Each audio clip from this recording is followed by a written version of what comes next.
Welcome back. So when it comes to the Apple TV, today Apple has just unveiled the tvOS 27 beta update, and this is going to be the biggest update that your Apple TV is going to be receiving in a couple of months. Now, even though it's a big update file size, it only changes your Apple TV in a small way. I'll explain a little bit on that in a sec. In order for you to get this update for your Apple TV, you need to go to the developer.apple.com website and register your account. If you don't have one, you can always go to this icon and create an account. After that, you'll be able to receive the developer beta version of iOS 27, iPadOS 27, macOS 27, and of course, tvOS 27 among all these that you see. Unfortunately, one of the changes that's here when it comes to tvOS 27 has to do with the supported devices. So if your Apple TV previously supported tvOS 26 and you're hoping that it will also support tvOS 27 when it comes out,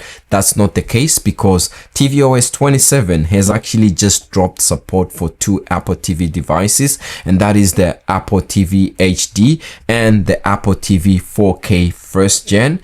Now tvOS 27 is going to exclusively be available for Apple TV 4K models, starting from the second gen 4K and the third gen 4K. So if you have the Apple TV HD and Apple TV 4K first gen, even though those support tvOS 26 currently, when tvOS 27 comes out officially, then you won't be able to update those two Apple TV models. Now, once you've registered for a developer account, which is free by the way, before we used to pay $100 a year, now it's everyone pretty much can use it, and you've confirmed that you have a supported Apple TV device, you can now go into your system settings on your Apple TV and then make sure you unselect tvOS 26 and select tvOS 27, which will allow you to get the over-the-air updates for this update, and then go back and check for a software update and you'll be able to see tvOS 27 beta 1. For me, when it comes to this update, you can see that under system settings, I've already updated my Apple TV to tvOS 26.4 with a build number 24J5289O. And now let's talk about the few changes that are actually here when it comes to tvOS 27 for the Apple TV that Apple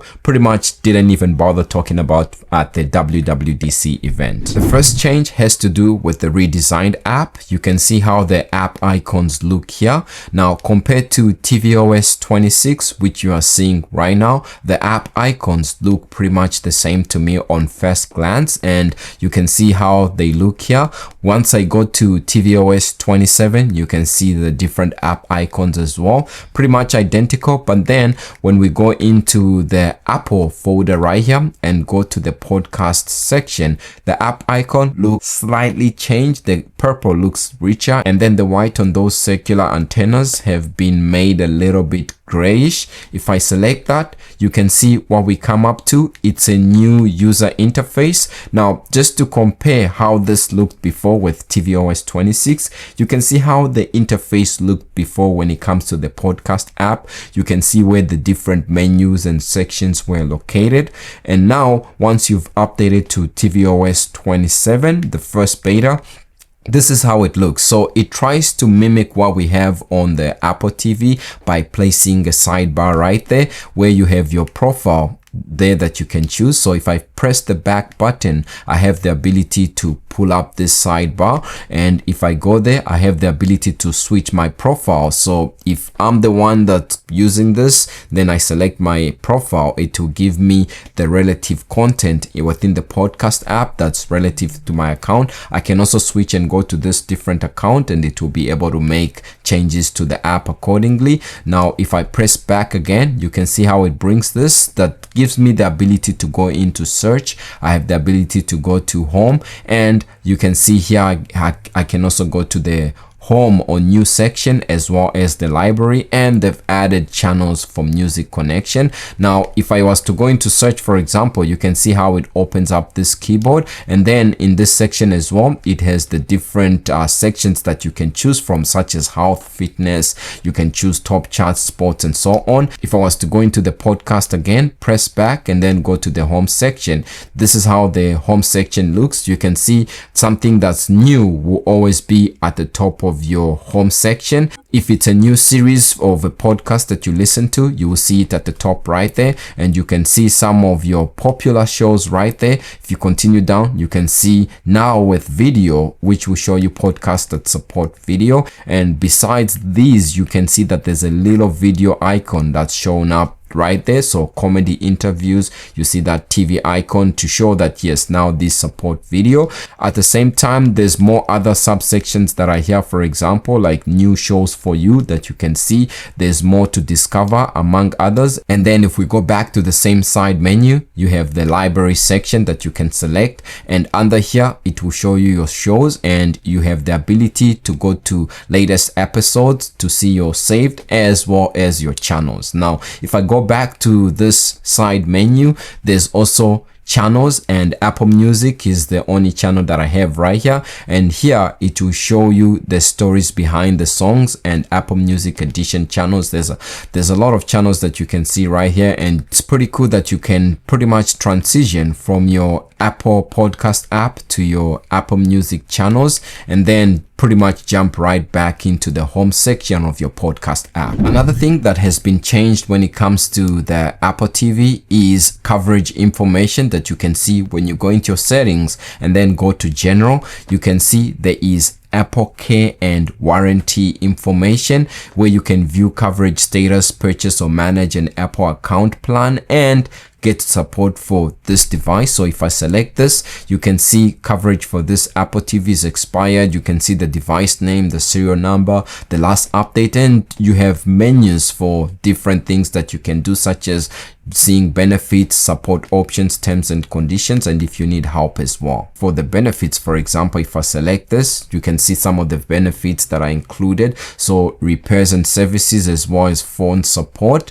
If I go back and then go to support options, this is how it pops up. And then if I was to go back and check the terms and conditions, you can see that you have the ability to read it all right there. And if you need to get help, you can just go to the get help, whereby you can continue with an Apple device such as an iPad or an iPhone, or there's other options that you can choose. For example, by scanning this QR code and then being able to get support, you have the ability to do that, and that's all accessible under this AppleCare and warranty page within the settings. Another tvOS 27 change that has been added has to do with faster AirPlay to Apple TV and HomePod as well. Now you do have to have an iPhone that's also updated to iOS 27, which is also in beta right now, but you can see if I was to do AirPlay to this Apple TV 4K, it pretty much is instant, and I can go to the different photos that I have right here, and when I swipe between pictures, this is almost pretty much instant. You can see the different iOS 27 compatible devices and so on, and also AirPlaying to HomePod is also much faster. From the looks of it, even though there aren't a lot of new features or changes with tvOS 27 from this first beta that we are looking into, it does seem to be more stable. It's the most stable first beta version of a major update that I've tested, and that is also seen through the different apps that you be able to go through. So when I'm going into like settings, for example, or when I open the different applications, I can see that yes, this has improved. If I was to double tap the home button and go to my screensaver, it loads up pretty fast. If I swipe up and select the different screensavers that I have, it's almost instant. So this is something that's good, and you can see if you jump into the different menus or the different app icons, you can see how this has changed. Now, one of the things I wanted to test is the new Siri, and you can see how it looks on the Apple TV. It doesn't seem to have changed much, even though Apple is making changes to Siri by improving it and making it more user focused with new UI and home interface. There is no Siri dedicated app for the Apple TV yet. Another unique change that has been brought here has to do with the control center. You can see going into the different users or the actual controls themselves, it's so fast, and the way it pops up is almost like 2 times speed. So you can see as I activate it and then hide it again, you can see how it pops up. It's animating in so fast. You can compare the before with iOS 26 and compare the after with iOS 27 and see how much faster it is animating in and out and switching different users, as well as the different options that you have within this control center. In settings, under the accessibility option, if we go to the display section and go to text size, you can see there is a new text size selector that has been added. Apps that support dynamic type will adjust to your preferred reading size below, and as I move the slider sideways,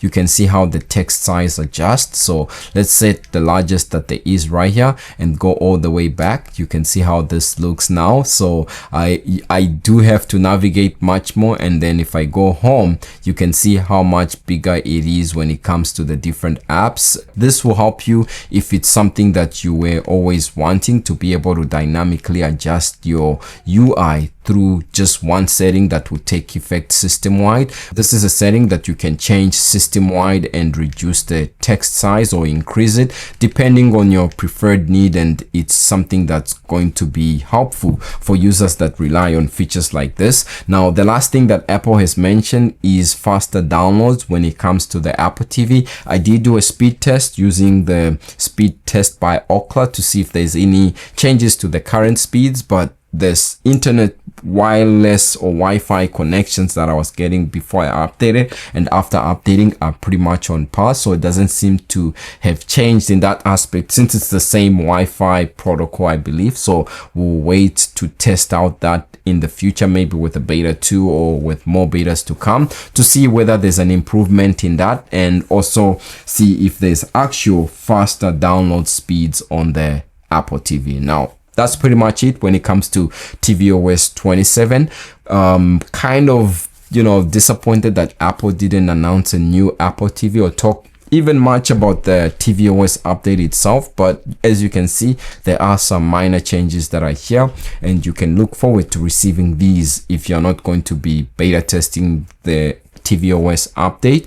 So Apple said that the public betas are coming out in July, and officially it's going to be released to the public for everyone closer to the release of the new iPhone 18 devices. Now, that's it for me when it comes to this update. Let me know what you think about this video. If you liked it, leave a like and subscribe, and I'll see you in the next one.